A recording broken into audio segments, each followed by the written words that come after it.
آج کی اس بابرکت محفل کے اندر جن ثنا خان کو میں دعوت پیش نہیں کر سکا، انشاءاللہ آئندہ منڈے کو شہدائے بدر کے حوالہ سے جو پروگرام ہوگا انشاءاللہ ان ساتھیوں کے کو بھی موقع دیا جائے گا، خصوصاً میاں صاحب بھی تشریف لائے، میاں عبدالعزیز صاحب بھی، ان سے بھی انشاءاللہ آئندہ پروگرام میں ہم حاضری ان کی لگوائیں گے۔ امید ہے کہ آپ محسوس نہیں فرمائیں گے۔ بلا تاخیر دعوت خطاب کے لیے میں خطیب العصر حضرت علامہ مولانا مفتی خانم قادری صاحب دعوت برکاتہم العالیہ کی خدمت میں درخواست کرتا ہوں کہ وہ آج کے اس پروگرام کی مناسبت سے اپنے خطاب دل نواز سے ہمیں محظوظ فرمائیں۔ آپ زوردار نعرہ لگائیں، نعرہ تکبیر، نعرہ رسالت، اسلام زندہ باد۔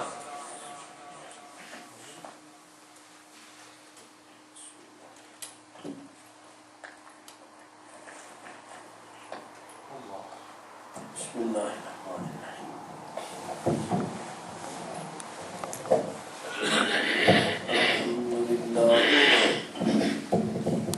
الحمد للہ رب العالمین، والصلاة والسلام علی سید المرسلین،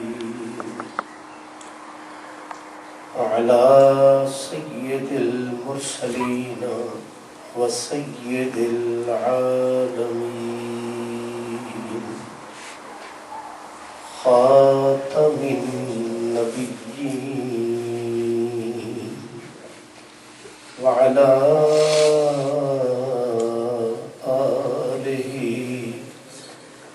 واصحابہ اجمعین، اما بعد فاعوذ باللہ من الشیطان الرجیم، بسم اللہ الرحمن الرحیم،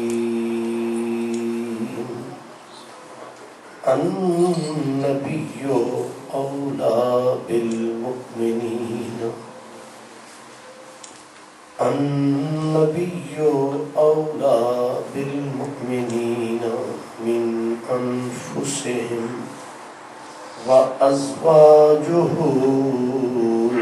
امہاتهم، قال اللہ تبارک وتعالی فی مقام آخر، یا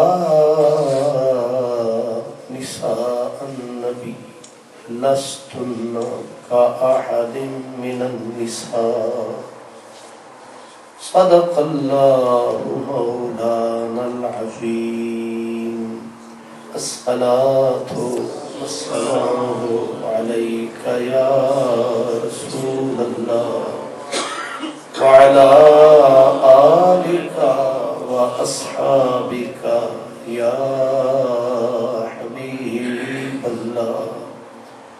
شیشہ سمجھ کے نہ توڑو اسے، یہ مٹی کی مورت بڑی چیز ہے، شیشہ سمجھ کے نہ توڑو اسے، یہ مٹی کی مورت بڑی چیز ہے، خدا دے یہ دولت بڑی چیز ہے، محمد سے نسبت بڑی چیز ہے، خدا دے یہ دولت بڑی چیز ہے، محمد سے نسبت بڑی چیز ہے۔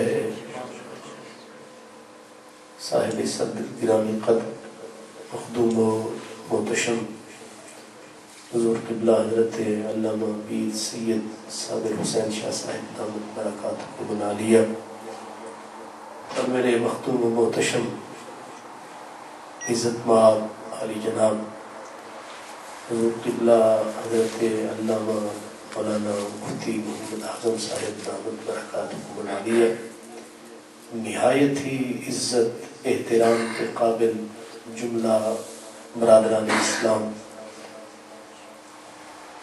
آج کا دن اس ہستی کے وصال اور وفات کا دن ہے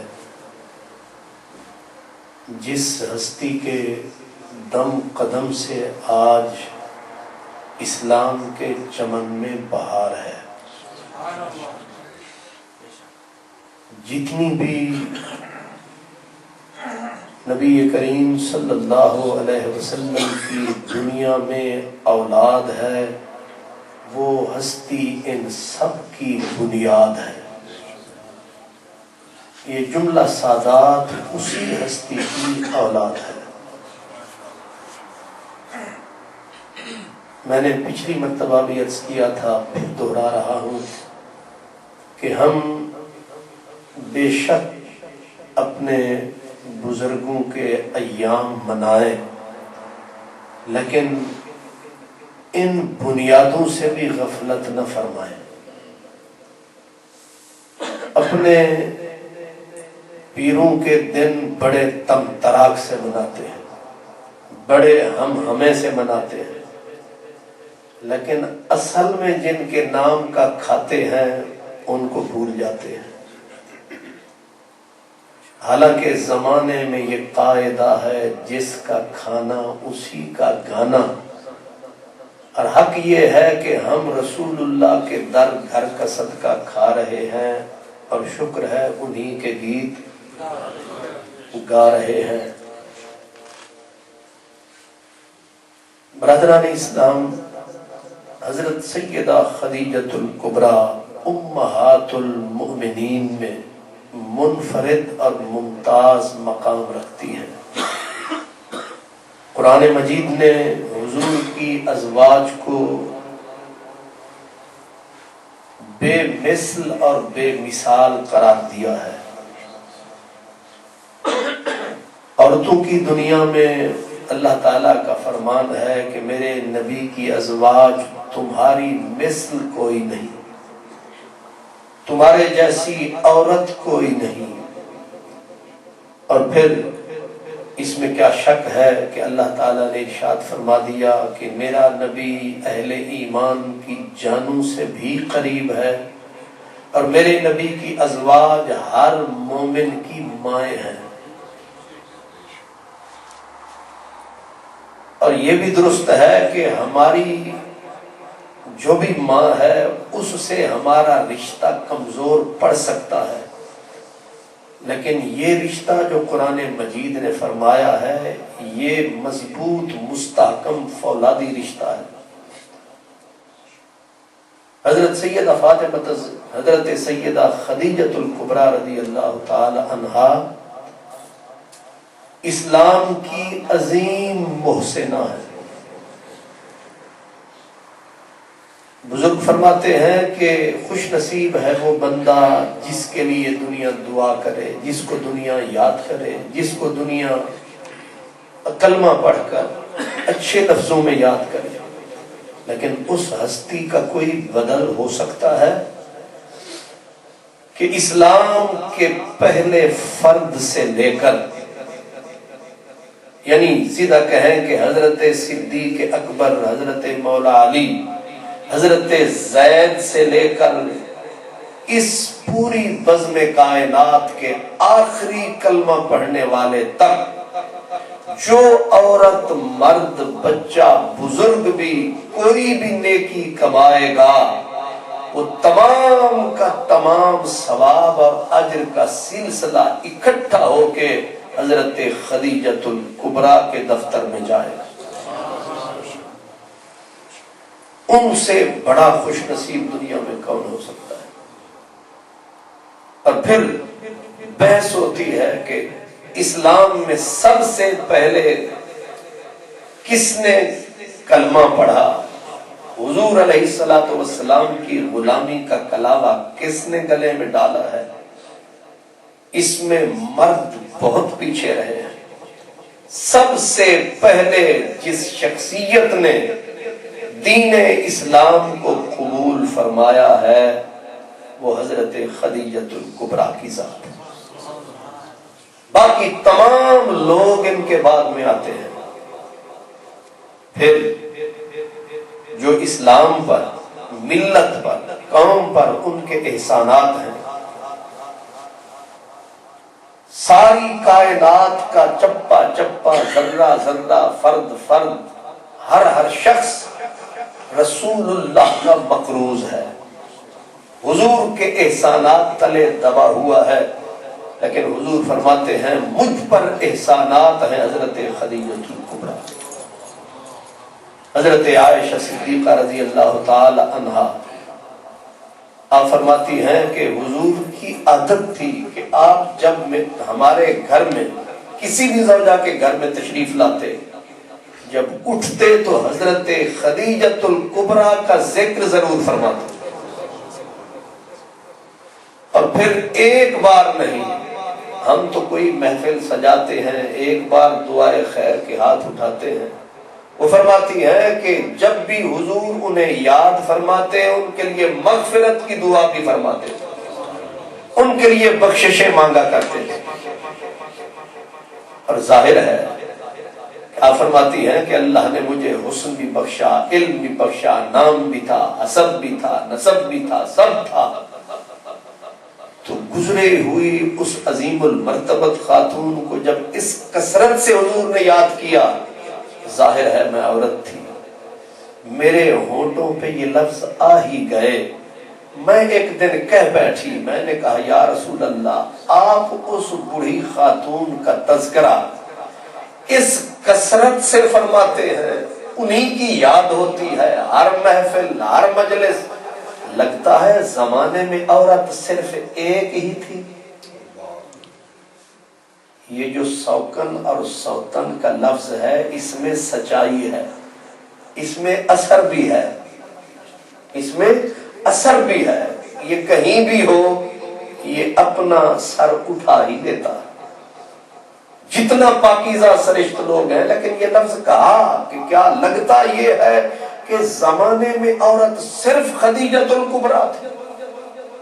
سرکار کا اتنا سننا تھا کہ حضور جوش میں آ گئے اور چہرے مبارک کا رنگ گلابی سے گلاب تر ہوا. اور آپ نے بیٹھے تھے تو کھڑے ہوئے، فرمایا ہاں انہا کانت کانت کانت، فرمایا ہاں عورت وہ ایک ہی تھی، ایک ہی تھی، ایک. اب حضور اس طرح جوش میں آئے کہ حضرت عائشہ صدیقہ فرماتی ہیں کہ مجھے تو لینے کے دینے پڑ گئے. اب حضور کا رنگ عجب اور جوش کا عالم یہ، اور لفظ یہ ہے کہ ہاں وہی تھی، وہی تھی، وہی تھی. میں نے ہاتھ جوڑ کے کہا میرے کریم جو لفظ کہے ہیں ان کی معافی کی طلبگار ہوں.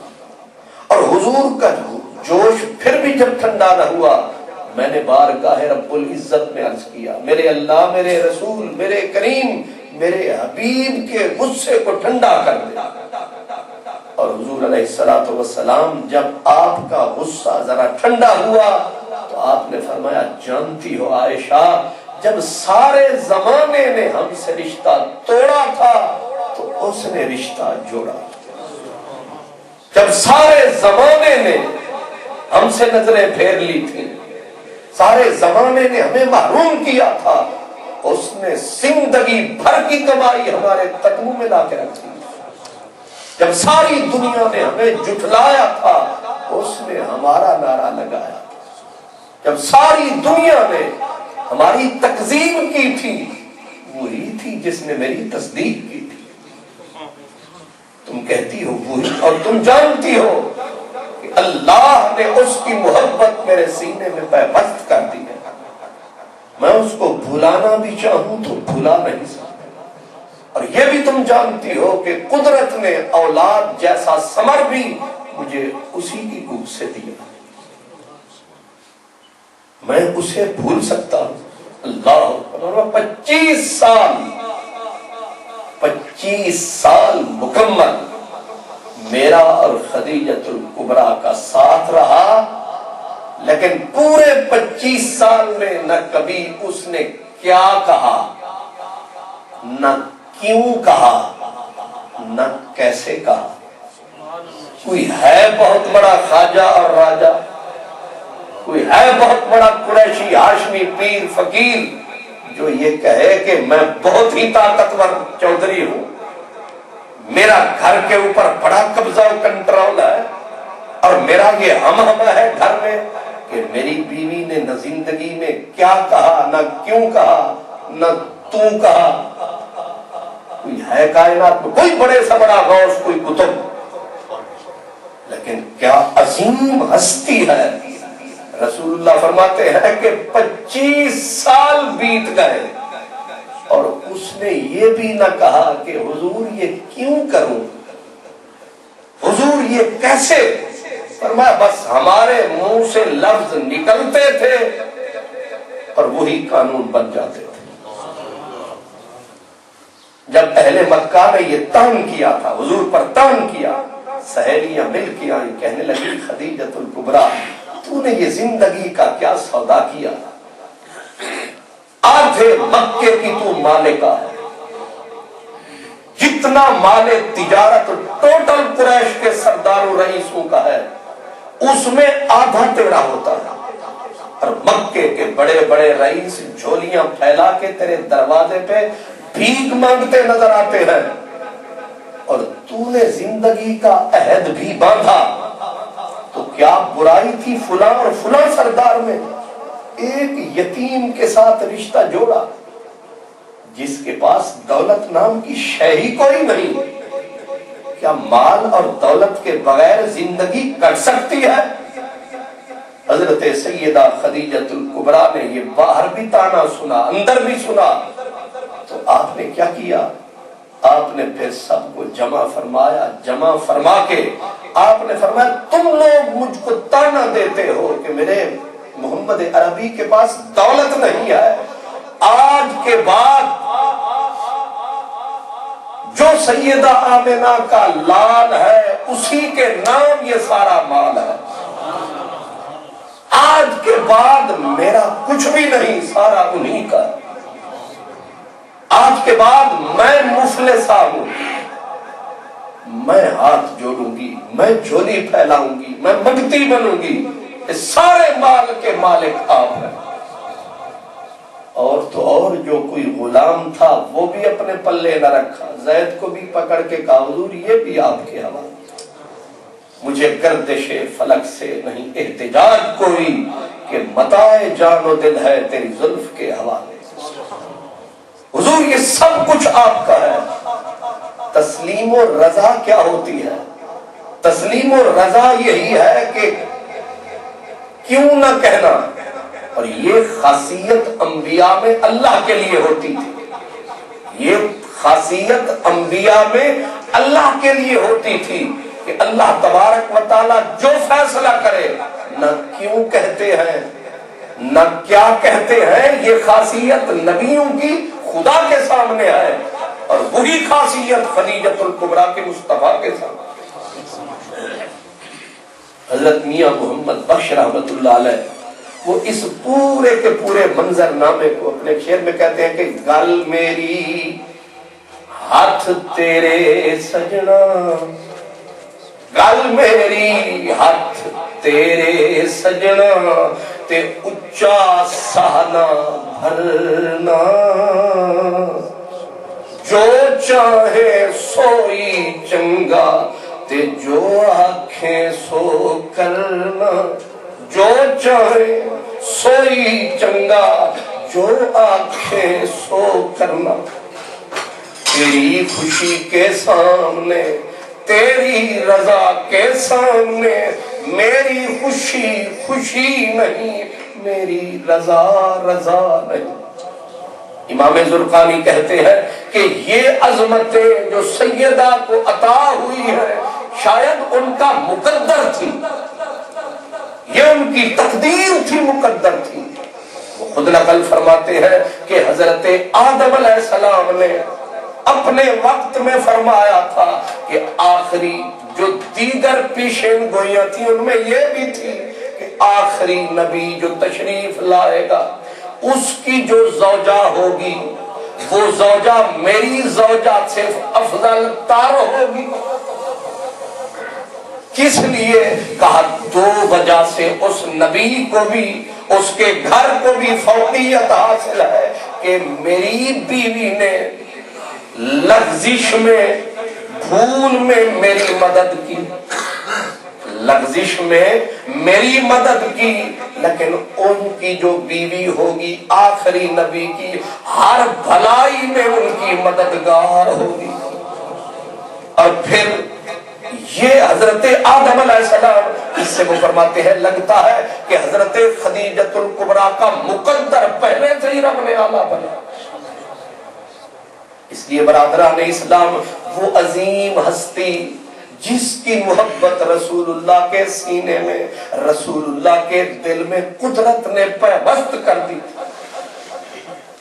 حضرت سیدہ خدیجۃ الکبریٰ کا ابتدا سے سرکار دو عالم صلی اللہ علیہ وسلم کی شادی سے لے کر، فرماتے ہیں کہ کچھ لوگ تو بیان کرتے ہو تو چھوٹی چھوٹی غلطیاں کر جاتے ہیں، فرماتے ہیں حضرت خدیجۃ الکبریٰ نے حضور کو اپنایا تھا، صرف کانوں سے سن کے نہیں، آنکھوں سے کچھ دیکھ کے اپنایا. کیا دیکھا تھا؟ فرمایا پہلے تو ایک مرتبہ خواب دیکھا، خواب عجیب تھا. آپ فرماتی ہے کہ میں نے خواب میں دیکھا کہ آسمان کا سورج اپنی آب و تاب کے ساتھ میری گود میں اتر آیا ہے. میں نے کہا عجیب خواب ہے کہ سورج میری گود میں اور روشنی اتنی پھیلی، پورا مکہ روشن، دنیا میں اس کی روشنائی گئی. اب میں حیران کہ سورج کیا ہو سکتا ہے، آفتاب ہے، اس کا کیا جواب ہے. میں ورقہ بن نوفل کی خدمت میں گئی، اس نے کہا اگر یہ خواب درست ہے اور تو نے دیکھا ہے تو آفتاب نبوت تشریف لائے گا اور تجھ پر نظر کرم فرمائے گا، امید ہے وہ تیرے ہی گھر میں آئے. پہلے خواب دیکھا. فرماتے ایک دن میں بیٹھی تھی اور مکے کی بڑی بڑی رئیس زادیاں میرے پاس موجود اور حاضر تھیں. ایک شخص گلی میں آیا، کون تھا کیا تھا معلوم نہیں، دیتا تھا صدا اور کہتا تھا مکے کی رئیس زادیوں، مکے کی عفت مآب بیویوں، کان کھول کے سنو، ان قریب رب کرم فرمانے والا ہے. ایک نبی اس بستی میں ظہور فرمانے والا ہے، آنے والا ہے. تم میں اگر کوئی اپنے مقدر کو چمکانا چاہتی ہے تو اس کو اپنانے کی کوشش کرے. جتنی تھی انہوں نے کنکر اٹھائے، پتھر اٹھائے. کہا کوئی پاگل گلی میں آ گیا ہے. ہر عورت نے، ہر خاتون نے اسے پتھر مارے، لیکن میں نے ہاتھوں کو سمیٹ لیا کہ کہیں میرے خواب کی تعبیر تو نہیں آ رہی. پہلے خواب دیکھا، پھر یہ صدا دیکھی. فرماتی ہے میں نے دل کے اندر یہ بات بھی نقش ہو گئی کہ ضرور رب کرم فرمانے والا ہے، کوئی کریم آنے. اور پھر جب سرکار تشریف لا چکے، سرکار کا نام گلی گلی کوچے کوچے میں پھیل چکا، یہاں تک کہ سرکار جب مزدوری پر اونٹ چراتے تھے، بکریاں چراتے تھے، تو حضور نے میری بہن یعنی حضرت خدیجۃ الکبریٰ فرماتی ہے میری بہن کا اونٹ بھی تھا جس کو حضور چراتے تھے. ایک مرتبہ آپ کے ساتھ حضرت عمار حصہ دار تھے مزدوری میں، وہ مزدوری لینے آئے اور میری بہن نے کہا کہ تیرا شراکت دار، تیرا ساتھی محمد پیارا کیوں نہیں آتا؟ حضرت عمار نے کہا کہ حیا کی وجہ سے وہ کسی کے در پہ نہیں آتے. بی بی کہتی ہے کہ میں نے بے ساختہ کہا کہ میں نے اتنا شرم والا، اتنا حیا والا، اتنا پاکیزہ سرشت بندہ آج تک نہ دیکھا نہ سنا.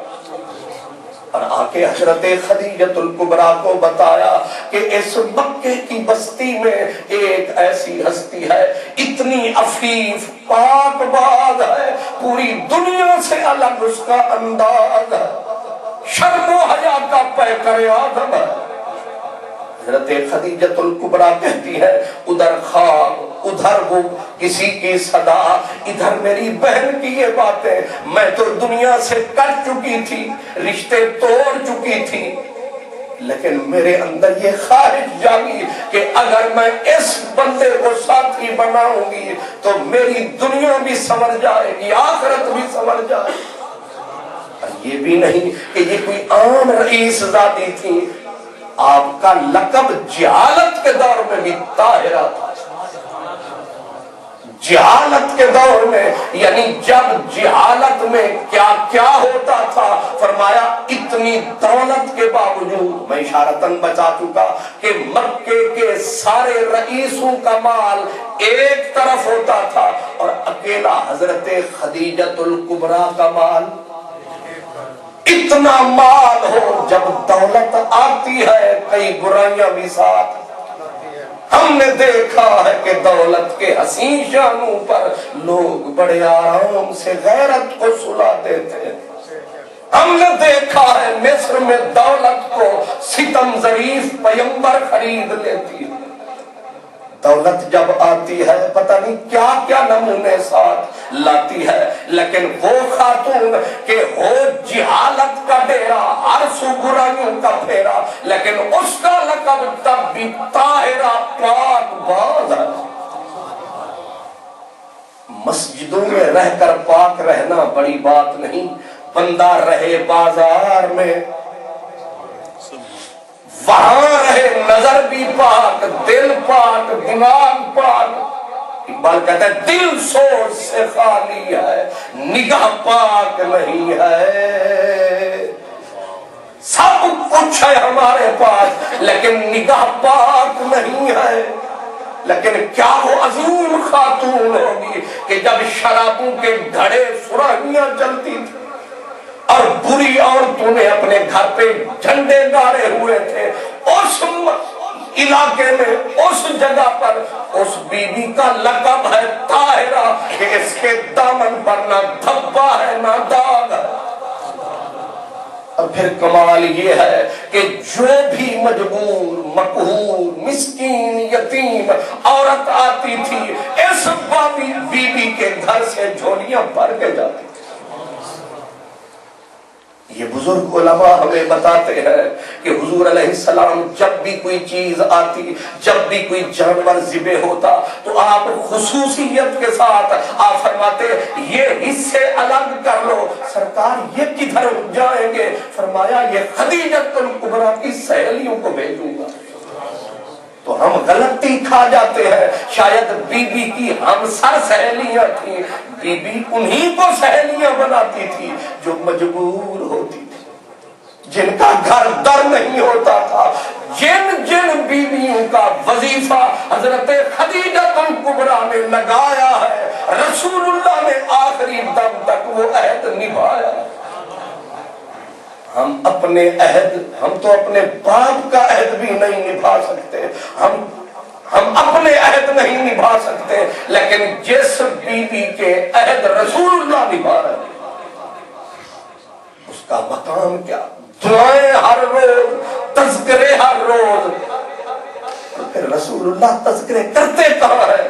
فرمایا جس بھی جگہ پہ جاتے ہیں، رشید صدیقی کہتے ہیں جہاں جاتے ہیں تیرا ذکر چھیڑ دیتے ہیں، کوئی محفل ہو تیرا رنگ محفل یاد آتا ہے۔ جہاں جاتے ہیں تیرا ذکر چھیڑ دیتے ہیں، کوئی محفل ہو تیرا رنگ محفل یاد آتا ہے۔ کیوں یاد نہ آتی؟ کیونکہ بی بی کا کردار ہی اتنا عظیم، سرکار کو اپنایا تھا، حضور کی عظمتیں بے شک دیکھی تھی۔ جب حضرت ابو طالب نے حضور کی خدمت میں عرض کیا تھا کہ میرے کریم غربت کی چکی میں پس رہے ہیں، کاش آپ کرم فرمائیں، آپ خدیجۃ الکبریٰ سے رابطہ فرمائیں کہ وہ جو اپنی اپنی تجارت کے لیے لوگوں کو متعین مقرر کرتی ہے تو آپ کو کیوں موقع نہیں دیتی؟ سرکار نے کہا چچا جان آپ کی بات تو حق ہے، پر یہ بہتر نہیں کہ میں جاؤں بلکہ میرے جانے کی بجائے ان کا پیغام آئے، اس میں میرا نام آئے۔ حضرت ابو طالب نے کہا میرے پیارے آپ کہتے تو ٹھیک ہو، پر دولت مند لوگ ان کو کاہے کی فکر ہماری؟ سرکار نے فرمایا چچا آپ گھبرائیں نہیں، پیغام خود آئے گا۔ حضور بھی تو دل کی دھڑکنوں کی خبر رکھتے ہیں، جہاں کوئی دیکھ نہ سکے وہاں مدنی نظر رکھتے ہیں۔ دل عرش پر ہے، دل فرش پر ہے تیری نظر، سر عرش پر ہے تیری گزر، ملکوت و ملک میں کوئی شے نہیں جو تجھ پہ آیا ہے۔ اب جب بی بی نے بلایا اور حضور کو کہا کہ میں نے آپ کی عفت، آپ کی پاکیزگی، آپ کی سوچ کی بلندی، آپ کی طہارت، آپ کی دیانت اور امانت کو سارا زمانہ سلام کرتا ہے، کیا آپ میرا مان لے کے شام جا سکتے ہیں؟ سرکار نے فرمایا کیوں نہیں۔ جب آپ نے اقرار کیا، بی بی نے الحمدللہ پڑھا، شکر ہے اتنا دیانتدار، اب جتنا مال سرکار کے ساتھ اپنے خادم روانے کیے، اور خدام کو بی بی نے سختی سے کہا کہ جو حضور سودا فرمائے نہ ہاں کرنا، نہ ہوں کرنا، نہ کیوں کرنا، ان کا سودا حرف آخر ہوگا۔ تم خدمت کرنا لیکن ایک کام ضرور کرنا، جو واقعہ ہو، جو بات ہو، دن ہو یا رات ہو، مجھے ہر بات آ کے بتانی ہے، جو بھی چیز پرانی یا نئی ظہور میں آئے۔ اب جانے والے جب گئے تو اختصار سے عرض کروں کہ حضور جب گئے اور سودا لے کر پہنچے، مال تجارت لے کے گئے، باقیوں کا سودا اس پہ ہوئی گفتگو، لیکن حضور کے سودے کی طرف جو آتا تھا پھر واپس لوٹ کے نہیں، دوہرا نفع۔ سرکار جلدی واپس آئے، حضرت خدیجۃ الکبریٰ بیٹھی ہے، دروازے میں نہیں چھت پہ چڑھ کے بیٹھی۔ اللہ اکبر۔ حضرت میاں محمد بخش رحمت اللہ علیہ نے بڑا عجیب قسم کا نقشہ کھینچا ہے کہ سرو آزاد حیران کھلوتا، سرو آزاد حیران کھلوتا، تے پیر زمین وچ گڈے، اچا ہو رستہ ویکھے، متا ماہی کتھوں سر کڈے۔ بیٹھی ہے انتظار میں، بے قرار ہے کہ قافلہ رحمت کا کہاں سے آئے گا۔ جو دیکھے بی بی نے نظارے وہ بھی تھے پیارے، لیکن جب خدام آئے انہوں نے خبر سنائی اور ان کی خوشی سے بلکہ بھیگی ہوئی، منہ ملتے نہیں۔ انہوں نے کہا بی بی بڑے سفر کیے بڑے تاجروں کے ساتھ، لیکن یہ تاجر انوکھا ہے، نرالا ہے، اس کا تو لگتا ہے محافظ آپ حق تعالی ہے، یہ ساری دنیا سے انوکھا اور نرالا ہے۔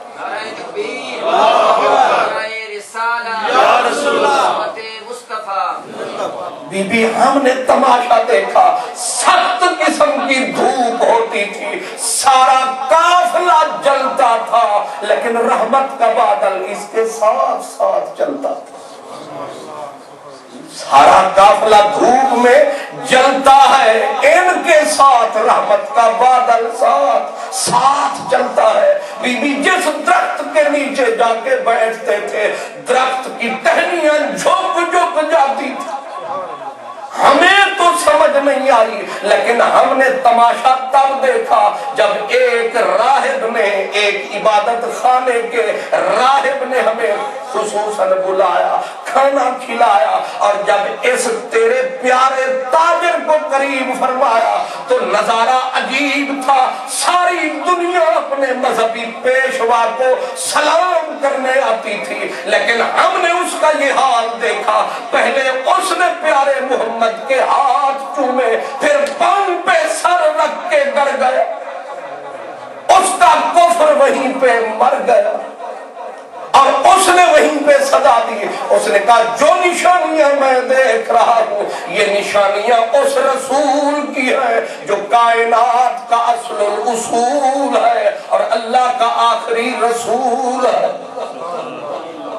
بی بی ہم نے تو یہ نظارے دیکھے. حضرت خدیجۃ الکبریٰ کے دل میں یہ تیر ترازو ہو گئے کہ اب شک کی گنجائش رہی ہی نہیں.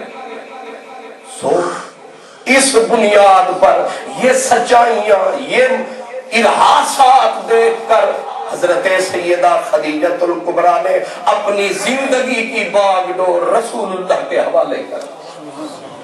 اور پھر میں نے جیسے عرض کیا ساری دولت عورتوں کی کمزوری ہوتی ہے. باقی وہ جو خامند کماتا ہے اس کو تو مشترکہ کھاتا گنا جاتا ہے, لیکن جو ماں باپ کے گھر سے آتا ہے وہ الگ کھاتا ہے. پتہ نہیں آپ کو سمجھ میں آتا ہے کہ نہیں آتا؟ سب کو سمجھ میں آتا ہے لیکن زبان پہ نہیں آتا.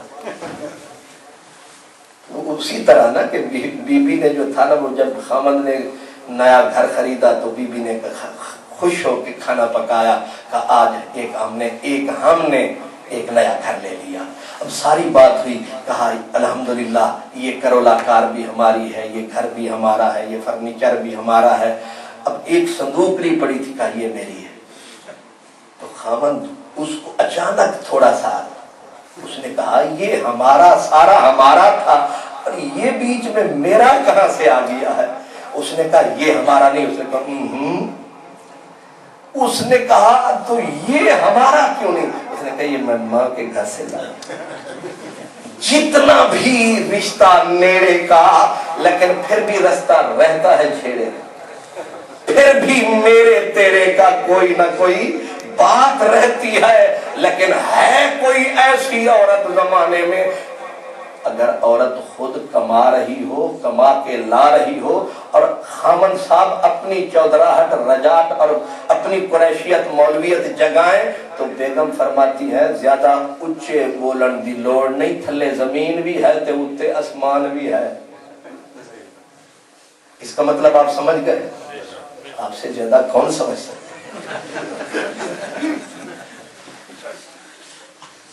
میں لاہور کی بات کر رہا ہوں. تو زمین بھی موجود ہے, آسمان بھی موجود ہے. آپ ذرا حد میں رہیے, آپ ذرا حدود قیود میں رہیے. اور اس نے آگے سے کہا کہ میں یہ بھی کر سکتا ہوں. اس نے کہا شوق پورا کر لو. مطلب کیا ہے؟ اسے مان ہوتا ہے کہ تو نہیں خیر ہے, کیونکہ میں خود میرا ہاتھ کماؤ ہے, میں خود کماتی ہوں. لیکن کیا وہ عورت اور وہ دور اور پھر ساری دولت اس کی, لیکن اس کی تو گردن بھی کبھی نہ اٹھ کر ساری کبھی نہ اٹھائی. اللہ اکبر. اور پھر جب چلو بندہ دولت دنیا تو دے دیتا ہے کسی صادق جذبے کے تحت, لیکن دکھ سہنا بڑے مشکل. جو دکھی ہوتے ہیں وہ سکھ میں آ جائیں اور سکھ میں پھر دکھ میں جائیں تو کچھ نہ کچھ ان میں طاقت ہوتی ہے. لیکن جو نرے سکھی ہوں ان سے دکھ سہنا بڑا مشکل ہوتا ہے.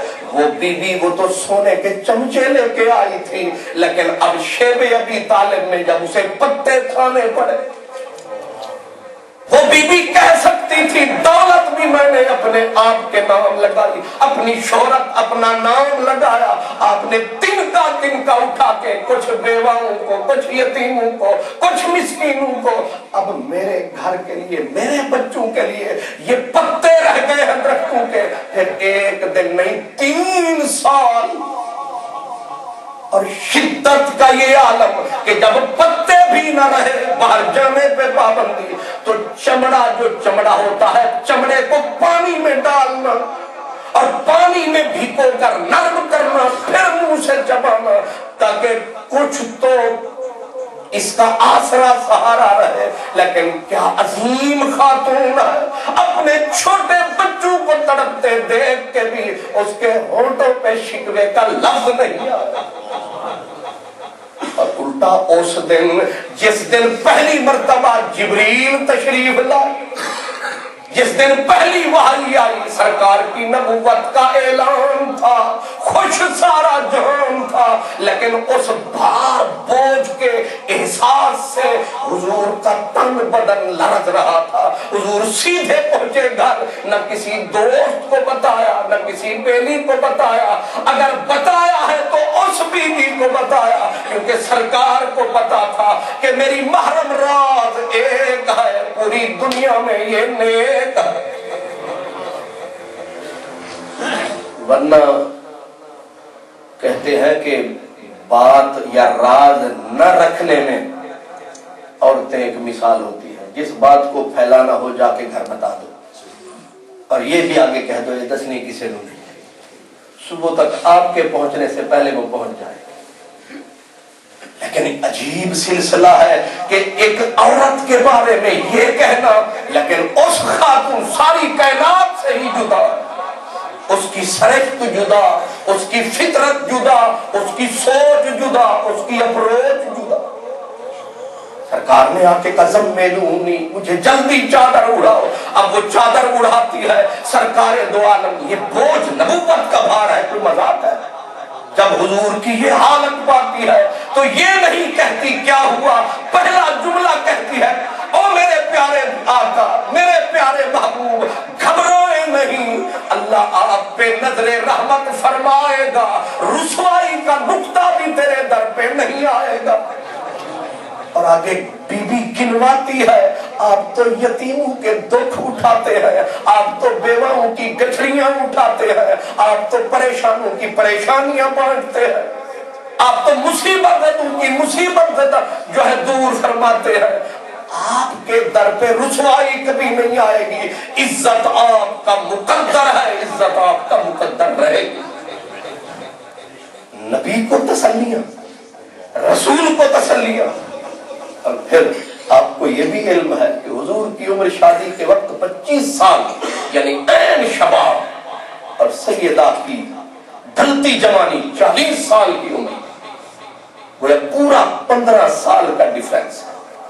اور پھر جب حضور علیہ السلام کی عادت مبارکہ تھی، اب رمضان پاک کا مہینہ ہے، رمضان پاک کا مہینہ آتا، حضور پورا مہینہ وہ غار حرا کی اس چوٹی پہ تشریف لے جاتے، اب کبھی کبھی تو آتے اور کھانا گھر کھاتے، اور لیکن اکثر آپ ڈیرا پکا جاتے، اور مکے سے غار حرا 3 میل دور ہے، اور 3 میل دور جا کے بیٹھے ہیں حضور۔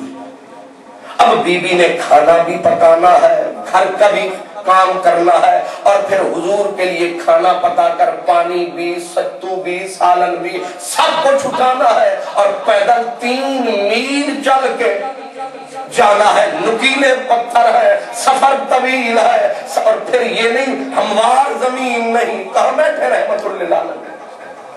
آپ سب بزرگوں میں سے اکثر بزرگ حاضری دے آئے ہیں کہ وہاں تک جانا الگ ہے، اور پھر پہاڑ پہ چڑھنا،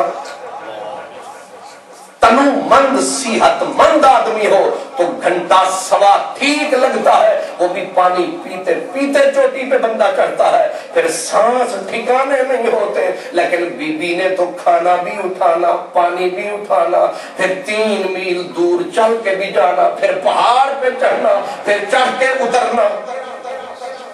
جس بی بی نے اتنا تکلیف اٹھائی، اتنا مشقت سرکار کے لیے اٹھائی، اللہ اکبر، پھر یہ ایک دن کی بات نہیں، اکثر بی بی نے آنا بھی ہے، جانا بھی ہے، اور پھر رب تو دیکھ رہا ہے کہ بی بی کی کتنی عظیم خدمات ہے۔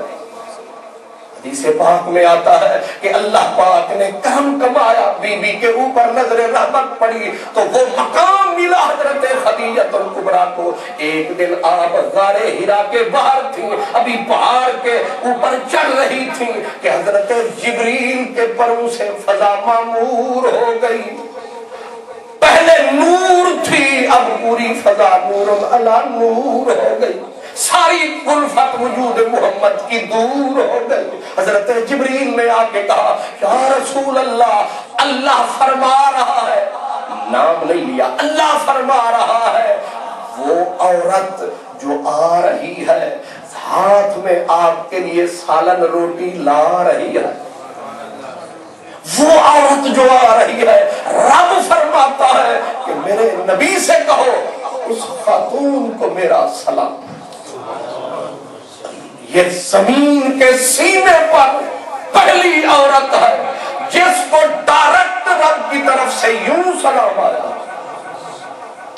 سرکار دو عالم کے تو سینے میں عید کی سی خوشی کہ آج خدیجۃ الکبریٰ تیری وفاؤں کا صلہ ملا۔ حضور بے قرار اسی غار میں کھڑے ہیں۔ اب حضرت خدیجۃ الکبریٰ بھی اتری ہی تھی کہ سرکار کے چہرے کے رنگ گل رنگ، گل بدن کا چہرہ گل رنگ، سرتاب قدم ہے تن سلطان زمن پھول، لب پھول، دہن پھول، زکن پھول، بدن پھول۔ کیا بات رضا اس چمنستان کرم کی، زہرا ہے کلی جس میں حسین و حسن پھول، پھول سا بدن آج چہرہ رنگین تر ہے۔ حضرت سیدہ نے قدم ٹکایا، سرکار نے ایسے دیکھا اور حضور کے ہونٹوں پہ تبسم مچلا، مسکراہٹ مچل گئی۔ بی بی نے کہا آج کریم بدلے بدلے میرے سرکار نظر آتے ہیں، آج خیریت ہے۔ فرمایا خدیجۃ الکبریٰ اللہ تجھے سلام فرما رہا ہے۔ بی بی نے سنا، دم بخود ہوئی، کہا کیا مجھ کنیز، مجھ بندی کا رب نے نام لیا ہے؟ میں ہاں رب نے تیرا نام لیا ہے، اسی لیے تو میں نے اپنے سینے کو تھام لیا ہے، رب نے تیرا نام لیا۔ اللہ اکبر۔ اب جب بی بی نے سنا تو خوشی کا عالم کیا تھا، فرمایا خوشی سے پلکوں پہ موتی کی جھڑی لگ گئی کہ بے نیاز ساتھ اب مجھ پر سلام۔ بی بی نے کہا حضور اللہ نے اگر مجھے سلام بھیجا ہے تو پھر اب توقع تو یہ ہونی چاہیے کہ بی بی بھی کہے کہ اللہ کو میرا سلام۔ لیکن بی بی نے یہ نہ کہا، اس نے کہا ان اللہ هو السلام ومنہ السلام۔ میں کیسے کہوں میرے رب کو سلام ہو، کیونکہ وہ تو خود آپ سلام ہے، اس کی طرف سے ساری سلامتیاں ہیں۔ تو یہ تو دعا ہے اور دعا کا نہیں محتاج میرا خدا ہے، وہ تو دعائیں لینے سے پاک مبرہ ہے، وہ تو خود پاک الگ ذات ہے۔ اس لیے بی بی نے کہا اللہ خود سلام ہے، اس کی طرف سے سب کے لیے سلامتی ہے، اور کہا وعلیک السلام ورحمت اللہ وبرکاتہ۔ اتنی قیمتی سلام دینے والوں ہمارا آپ کو بھی سلام۔ ہمارا سرکار کو کہا حضور آپ کو بھی میرا سلام ہو، اور فرمایا وعلی جبریل السلام، جبریل کو بھی آپ کے تبسم سے میرا سلام، اور فرمایا وعلی من سمع، جو بھی مومن قیامت تک سنے ان کو بھی ہمارا سلام۔ اور آگے بی بی نے ایک لفظ کا، عورت مرد کوئی بھی سنے سب کو سلام، آگے کا الا الشیطان، لیکن شیطان کو میرا سلام ہے، باقی ہر ایک کو میرا سلام ہے۔ یہ لفظ سن کر آج بھی فقہا علماء انگشت بدنداں ہوتے ہیں، کہتے ہیں کیا سوچ ہے، کیا بلندی فکر ہے، کیا فقاہت ہے۔